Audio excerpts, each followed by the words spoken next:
बीच बजरिया ले हम चाहे दंगा होई। ए मैडम सुनिए जरा, चुम्मा बीच बजरिया ले हम चाहे दंगा होई। सिद्धार्थ नगर के गुंडा होई हो, हमसे बचना पैबू नंबर 1 लवंडा होई। हमसे बचना पैबू नंबर 1 लवंडा होई। सिद्धार्थ नगर के गुंडा होई हो, चुम्मा बीच बजरिया ले हम चाहे दंगा होई। सिद्धार्थ नगर के गुंडा होई हो, गुंडा होई हो, गुंडा होई हो। म्यूजिक बाय सुनील किशोर।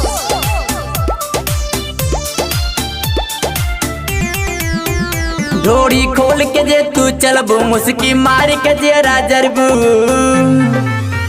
डोरी खोल के जे तू चलबू, मुस्की मार के जे राजरबू। मस्ती झारब गोरिया तोहर जवनिया ठंडा होई।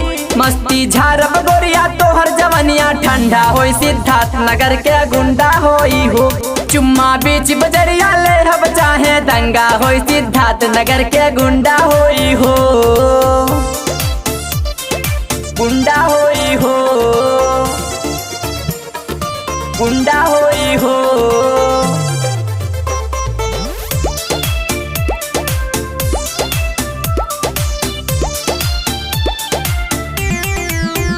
मैडम भाव न हमसे खाना, पूरा लूटब तोहर खजाना। मैडम भाव न हमसे खाना, पूरा लूटब तोहर खजाना। तू तो शहर के गोरी, हम ता गाँव के मुंडा होई। तू तो शहर के गोरी, हम ता गाँव के मुंडा होई। सिद्धार्थ नगर के गुंडा होई हो, चुम्मा बीच बजरिया ले हम चाहे दंगा होई। सिद्धार्थ नगर के गुंडा होई हो, गुंडा होई हो, गुंडा होई हो।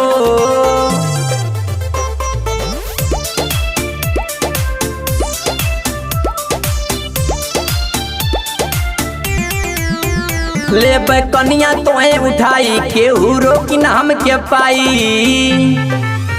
ले कनिया तोहे उठाई, केहू रोकी न हमके पाई। सुनील किशोर प्रदीप सांवरिया से पंगा होई। सुनील किशोर प्रदीप सांवरिया से पंगा होई। सिद्धार्थ नगर के गुंडा होई हो, चुम्मा बीच बजरिया ले हम चाहे दंगा होई। सिद्धार्थ नगर के गुंडा होई हो।